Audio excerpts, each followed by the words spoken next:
किसी शायर की गजल देंगा, किसी झील का कमल देंगा, किसी शायर की गजल देंगा, किसी झील का कमल देंगा। कहीं तो मिलेगी, कभी तो मिलेगी, आज नहीं तो कल देंगा। धर्मेंद्र हेमा को देख हकीकत में कुछ ऐसे बोल ही गुनगुनाया करते थे। जब देखती है वो मैं ढूंढ लूंगा तो, शबनम घटा चांदनी बन जाती है दोस्त तो, रंग रूप लेती है वो बदल। कौन? ड्रीमगर्ल, ड्रीमगर्ल, किसी शायर की गजल ड्रीमगर्ल, किसी झील का कमल ड्रीमगर्ल। इस वक्त ड्रीम गर्ल की खूबसूरती पर हजारों फिदा थे। Every lunch break, he and the director would just talk about this huge crush they had on Hema Ji. I don't think she knows about it, but every lunch break, oh my God, all we would hear was, you know, Hema Ji, Hema Ji, Hema Ji, Hema Ji. भीड़ में हेमा ने एक शादीशुदा पंजाबी जट को ही क्यों चुना?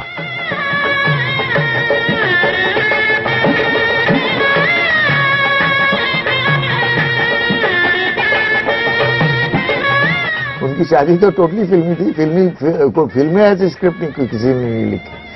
आज की हमारी एक दूजे के लिए बनी जोड़ी ऐसी है जो एक साथ पर्दे पर तो सुपरहिट है ही, पर्दे के पीछे भी इनके सुपरहिट किस्सों का भंडार है। जो हिम्मत इन्होंने एक दूजे के होने के लिए दिखाई, वो हिम्मत आज एक आम आदमी भी दिखाने से डरता है।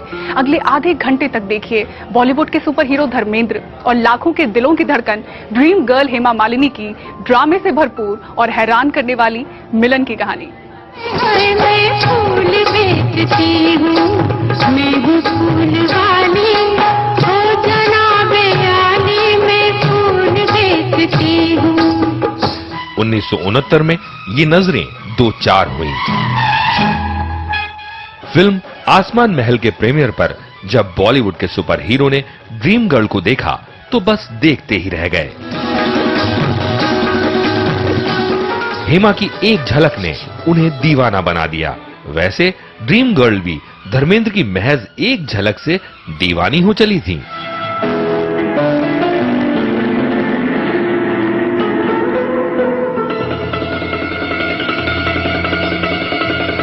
First of all, I met him during some film premiere. So that's the time personally I saw him, the most handsome man. At that time I was not knowing that I'll be signing so many films. So within a week's time, so one after the other, all the films started. First shooting took place was with Dharamji in Tum Haseen Main Jawan.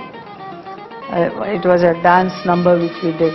आपको पहले भी कहीं देखा है, आपको पहले भी कहीं देखा है, ख्वाब में या रूबरू पर देखा है, आओ हिल मिल जाए मौज उड़ा ले जिंदगी में।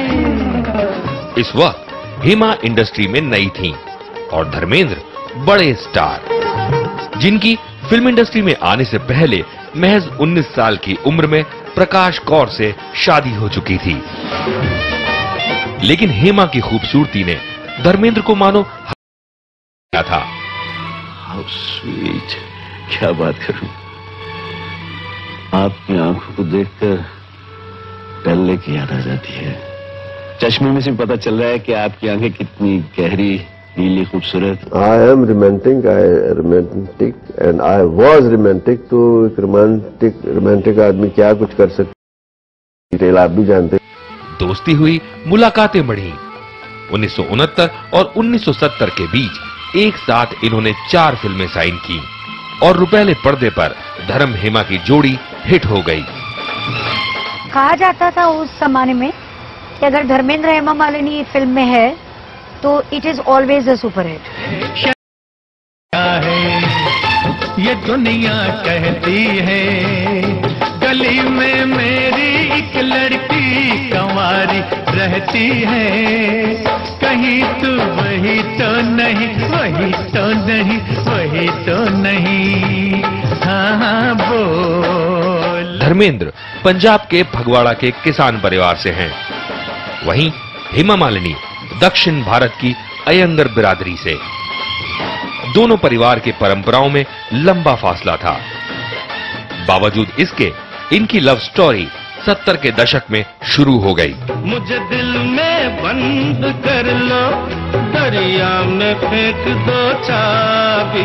तुम्हें दिल में बंद कर लूं, दरिया में फेंक दूं चाबी। तुम्हें दिल में बंद कर लूं, दरिया में चाबी।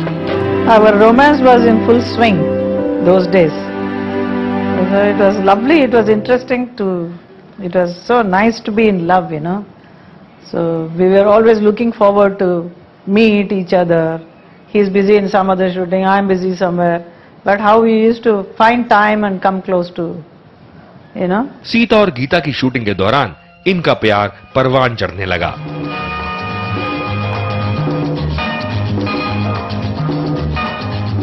और इसी फिल्म के दूसरे लीड हीरो संजीव कुमार भी हेमा को देखकर कुछ यूं फिसले।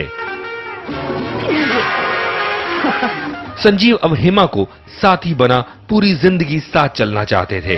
मुझे लेके साथ चल तू, यूं ही दिन रात चल तू, संभल मेरे साथ चल तू, ले हाथों में हाथ चल तू, साथी चल। और अब देरी न करते हुए संजीव ने ये बात अपने परिवार वालों को बता दी। आज तो मैं उसे देखकर एकदम हैरान रह गया। She gave me a real surprise. Mummy, वो तो बहुत ही स्मार्ट लड़की है, बहुत अच्छी लड़की है। परिवार वालों ने जब हेमा के माता पिता से बात करनी चाही, तब उन्हें ये कहकर टाल दिया गया कि हेमा की उम्र अभी बेहद कम है और प्यार के इस खेल में संजीव कुमार फेल हुए और धर्मेंद्र पास। अरे जिंदगी है खेल, कोई खिलाड़ी है, कोई अनाड़ी है, कोई खिलाड़ी है, कोई ओ बापू समझे क्या, ओ लाला समझे क्या, खिलाड़ी है कोई, अनाड़ी है कोई। अपनी जीवनी में इस पल को याद करते हुए हेमा मालिनी कहती हैं, मैं धर्म जी को बहुत पसंद करने लगी थी, लेकिन इकरार से डरती थी। मुझे पता था कि इस रिश्ते का कोई भविष्य नहीं है क्योंकि वो शादीशुदा हैं। उसके बावजूद भी हम दोनों एक दूसरे को रोक नहीं पाए। और एक दिन फिल्म के सेट पर ही धर्मेंद्र ने हेमा से चिल्लाकर कह दिया, आई लव यू। हाय, तुमने मुझ पे जादू कर दिया है। I love you. धीरे बोलिए। मैं जोर जोर से चिल्लाऊंगा, I love you, I love you, I love. Hema अचानक प्यार के इस इजहार से हैरान रह गईं।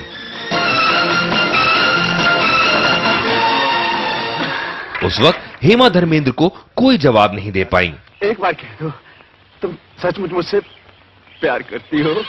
लेकिन हेमा के चेहरे पर छाई ये लाली, शर्म से झुकती ये नजर और मुस्कुराते होंठ ने धर्मेंद्र को जवाब दे दिया।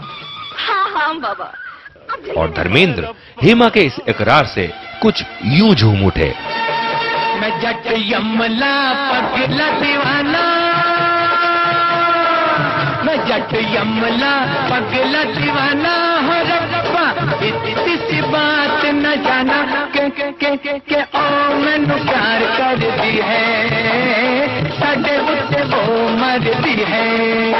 मेरा तो सबके साथ ही अच्छा दोस्ती रही, लेकिन Hema exceptionally very pretty person, very emotional, very down to earth, very nice.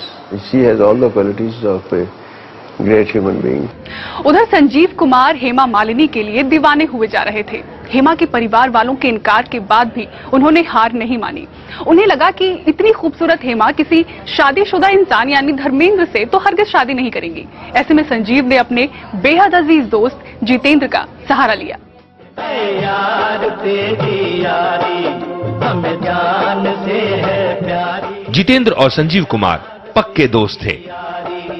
Sanjeev चाहते थे कि उनका ये दोस्त हेमा के पास जाए और उन्हें संजीव का हाल इश्क बयां करे, और जितेंद्र ने हाँ कर दी। जब तक मैं जिंदा हूं अमर, तुम्हारा ये एहसान कभी नहीं भूलूंगा। कैसी बात कर रहे हैं आप? दीवानगी की हदें पार कर चुकी संजीव की हेमा के लिए मोहब्बत का पैगाम जितेंद्र ने हेमा तक पहुंचाया, लेकिन हेमा का जवाब था नहीं। अपने दिल पर हाथ रखो। नहीं नहीं। इस जवाब ने संजीव कुमार की जिंदगी को गुमनामी में धकेल दिया। तेरे बिना जिंदगी से कोई शिकवा तो नहीं, शिकवा नहीं, शिकवा नहीं, शिकवा नहीं। तेरे बिना जिंदगी भी, लेकिन जिंदगी तो नहीं, जिंदगी नहीं, जिंदगी नहीं, जिंदगी नहीं। बताया तो ये भी जाता है कि हेमा के इनकार ने संजीव को शराब के नशे में धकेल दिया। वैसे इस खबर ने हेमा की प्रेम कहानी में किसी भी तरह का खलल नहीं पड़ने दिया। वो तो बस अपने नसीब से पूछती रहती कि क्या उनका परिवार धर्मेंद्र को कभी अपना पाएगा।